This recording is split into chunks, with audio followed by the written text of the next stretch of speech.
Assalamualaikum ya Rasulullah. Assalamualaikum wa ala ibadillahi salihin. Assalamualaikum jami'an warahmatullahi wabarakatuh. Allahumma salli ala Sayyidina Muhammad wa ala alihi Sayyidina Muhammad. Imam Ali bin Abi Thalib karramallahu wajhah menyampaikan, "Fab'atha fihim rasulahu wa watara ilaihim anbiya'ahu liyasta'duhum misaqa fitratihi wa yudhakkiruhum mansiya ni'matihi wa yahtajju alaihim bitablighi wa yusiru lahum dafa'inal ukuli wa yuruhum ayatil maqdirah." Imam Ali bin Abi Thalib karramallahu wajhah menyampaikan, maka telah diutus kepada mereka para nabi dan rasulnya secara berkesinambungan, secara kontinuitas, agar mereka melaksanakan perjanjian sucinya, mengingatkan mereka kelalaian akan nikmatnya, memberikan hujah atas mereka dengan penyampaian, menggerakkan mereka akan terpendamnya akal, dan memperlihatkan kepada mereka mukjizat-mukjizat yang tak tertandingkan. Dari sini kita memahami bahwa fungsi para nabi diturunkan secara kontinuitas, secara berkesinambungan dari Nabi Adam sampai kita ketahui bahwa ada nabi yang terakhir, yaitu baginda Nabi Muhammad SAW, itu agar memperlihatkan pada mereka agar mereka itu orang-orang umat yang terdahulu dan yang sekarang itu melaksanakan perjanjian sucinya. Apa yang maksud dengan perjanjian suci?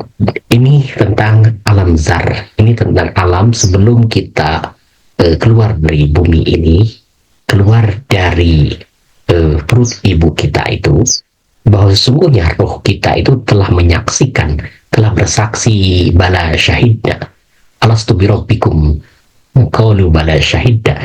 Apakah kau mengenal, apakah kau mengakui bahwa aku adalah Tuhanmu, gitu ya, kepada Allah Subhanahu wa taala. Mereka menyaksikan bahwa mereka mengakui bahwa Allah sebagai Tuhan.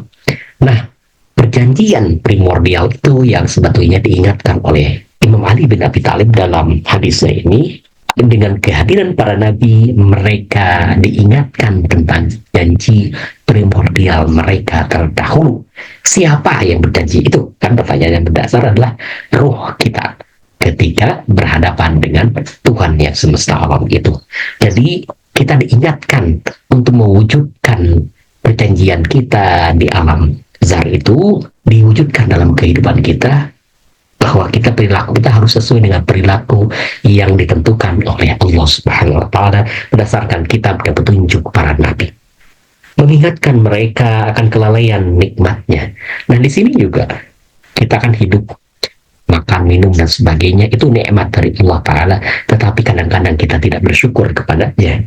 Memberikan hujah atas mereka dengan penyampaian, menggerakkan mereka terpendamnya akal. Jadi hujah itu semacam jawaban-jawaban, semacam pembuktian-pembuktian, dan mengingatkan mereka tentang akal mereka itu seharusnya mereka sampai. Harusnya mereka mengambil, membenarkan apa yang disampaikan para nabi itu, dan memperlihatkan kepada mereka mukjizat-mukjizat mereka yang tidak tertandingi. Jadi satu lagi, bahwa pembuktian dan untuk mengingatkan, menyadarkan tentang kehadiran para nabi sebagai mengingatkan kita kepada ilahiyah itu dengan adanya mukjizat, sehingga kita harusnya menjadi lemah, menjadi mengikut kepada para nabi itu. Tapi kemudian kita ketahui di dalam catatan sejarah bahwa para nabi itu dibinasakan oleh orang-orang yang dalam hal ini kita tahu Bani Israel, sebagai mereka-mereka yang tidak mau menerima para nabi Allah. Mereka ada yang dibunuh secara kejam.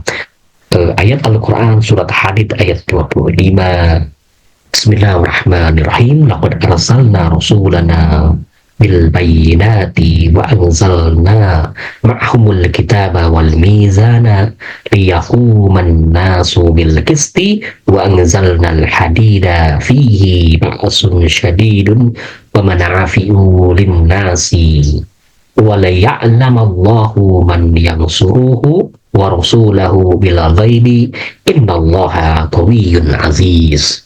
Sesungguhnya kami telah mengutus rasul-rasul kami dengan membawa bukti-bukti yang nyata, dan telah kami turunkan bersama mereka Alkitab dan neraca keadilan, supaya manusia dapat melaksanakan keadilan.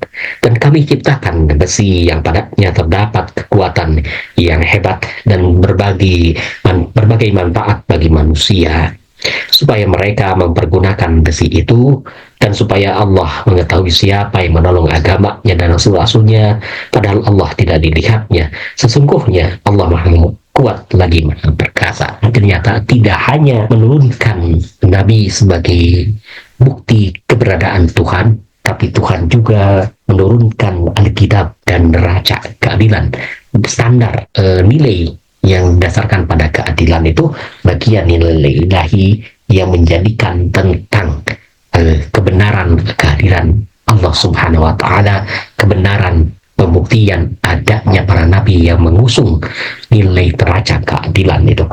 Dan kemudian juga ada pembuktian lainnya, yaitu penciptaan besi. Besi itu sesuatu yang sangat bermanfaat. Besi yang dalam arti makna material seperti kita ini, yang kita ketahui itu yang dipakai beton, pakai bangunan, kemudian pakai teralis penjara dan sebagainya begitu ya, termasuk juga pakai senjata-senjata dan sebagainya. Itu menunjukkan bahwa yang diberikan Tuhan itu ada manfaatnya, ada kegunaannya untuk kehidupan manusia. Jadi tidak semata-mata yang Tuhan ciptakan itu tidak berguna, tidak semata-mata yang Tuhan sampaikan itu pasti berguna dan bermanfaat bagi manusia. Tinggal kita yang menggunakannya, tinggal kita yang mengolahnya dan mengambil kemudian melakukan sesuatu itu hingga melahirkan produk-produk yang terbaru. Walladzi ba'atsa fil ummiyina rasulam minhum yatlu alaihim ayatihi wa yuzakkihim wa yu'allimuhumul kitaba wal hikmah wa in kanu min qablu lafi dhalalin mubin. Dialah yang mengutus kepada kaum yang buta huruf seorang rasul di antara mereka yang membacakan ayat-ayatnya kepada mereka, menyucikan mereka dan mengajarkan kepada mereka kitab dan hikmah. Di sini diterjemahkan sebagai sunnah, dan sesungguhnya mereka sebelumnya benar-benar berada dalam kesesatan yang nyata. Ini surat Al-Jumu'ah ayat 2, kita mengetahui bahwa baginda Nabi Muhammad SAW atau para nabi Allah Ta'ala itu diturunkan di tengah-tengah masyarakat yang tidak mengenal tentang nilai-nilai ilahiyah, yang tidak mengenal di sini sebagai kaum yang buta huruf, artinya yang tidak mengenal tentang pengetahuan tentang nilai-nilai yang sebenarnya, yang hakiki, yang ilahiyah. Kemudian baginda Nabi menyampaikan tentang ayat-ayat, tentang firman-firman Tuhan itu, dan kemudian itu juga mengajak mereka untuk bersuci, untuk menyucikan diri mereka dari perbuatan-perbuatan dosa dan buruk, kemudian mengajarkan pada mereka hikmah dan Alkitab. Kitab ini adalah, dalam hal ini adalah Al-Quranul Karim. Hikmah ini adalah pernyataan-pernyataan kebenaran-kebenaran, kebolehan-kebolehan yang disampaikan oleh baginda Nabi Muhammad SAW. Dan sesungguhnya mereka sebelumnya benar-benar dalam kesesatan yang nyata. Nah, dari upaya baginda Nabi Muhammad SAW itu, yang kemudian dia tinggal di tempat yang tidak mengenal pengetahuan, tidak mengenal nilai kebenaran, yang kemudian disebut sebagai buta huruf itu, dibacakan ayat-ayatnya dari ayat-ayat Al-Quranul Karim, ayat-ayat Allah Ta'ala itu, mereka kemudian ada upaya untuk bersuci, membersihkan diri dari dosa dan sebagainya, kemudian mengajarkan pada mereka kitab pedoman yang harusnya diikuti dan hikmah juga, yang sunnah-sunnah Rasulullah SAW. Dengan itu mereka menjadi orang yang muslim, yang bagus, yang sesuai dengan yang dikehendaki oleh Tuhan begitu. Dan kita tahu sebelumnya mereka itu berada dalam kesesatan. Jadi kalau mereka, orang-orang Madinah, orang-orang Makkah itu tidak mengenal baginda Nabi Muhammad SAW, tidak mengenal para nabi yang mengajarkan, kemudian mereka tidak afirmasi, tidak menerima yang disampaikan baginda Nabi itu, maka mereka masih berada dalam kesesatan yang nyata. Demikian juga kita.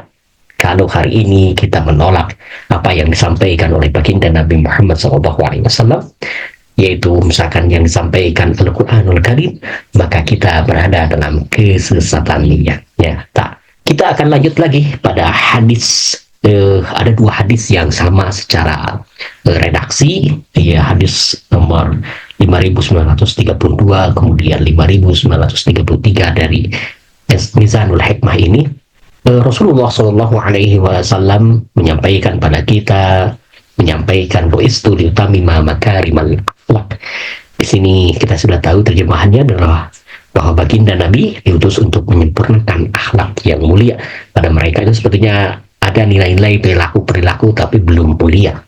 Kemudian hadis yang sama juga menyampaikan pada kita pada hadis nomor 5933, Rasulullah Shallallahu Alaihi Wasallam menyampaikan, innama bu'istu liutammima husnal akhlaqi. Nah, tadi makarim, yang ini adalah husnal akhlaqi. Jadi selain menyempurnakan akhlak yang mulia, baginda Nabi juga menyempurnakan akhlak yang baik. Ada perbuatan-perbuatan mulia, ada juga perbuatan-perbuatan baik yang kemudian disempurnakan oleh Rasulullah SAW. Apa sih yang disempurnakannya? Kalau sudah baik dan mulia, baik dan mulia itu mungkin dalam konteks tradisi, konteks kearaban, konteks Makkah dan Madinah, konteks hubungan sosial, kemanusiaan dan sebagainya. Tetapi agar lebih sempurna nilainya di hadapan Allah Subhanahu Wa Taala dalam ajaran agama Islam, maka makarimal akhlak dan juga husnal akhlak itu harus dihubungkan dengan Allah Subhanahu Wa Taala, dihubungkan dengan Tuhan semesta alam, dihubungkan dengan baginda Nabi Muhammad SAW. Dengan dihubungkannya itulah menjadi lebih sempurna lagi. Jadi bukan karena faktor kalau kita berbuat baik, berbuat mulia, berbuat baik pada orang lain, bukan karena kita ingin dipuji dan dianggap orang baik, tapi karena faktor Rasulullah SAW dan Allah Ta'ala memerintahkannya. Dan dari sana kita akan mendapatkan nilai di hadapan Allah dan Rasulnya. Itu sebetulnya poinnya, menyempurnakan itu menghubungkan dengan kekuatan transendental, kekuatan realitas ultimate, di atas yang ketuhanan, yang dari sana kita bergantung dan kita akan mendapatkan sesuatu yang lebih baik nantinya di akhirat. Aku qouli hadza wa astaghfirullah li wa lakum.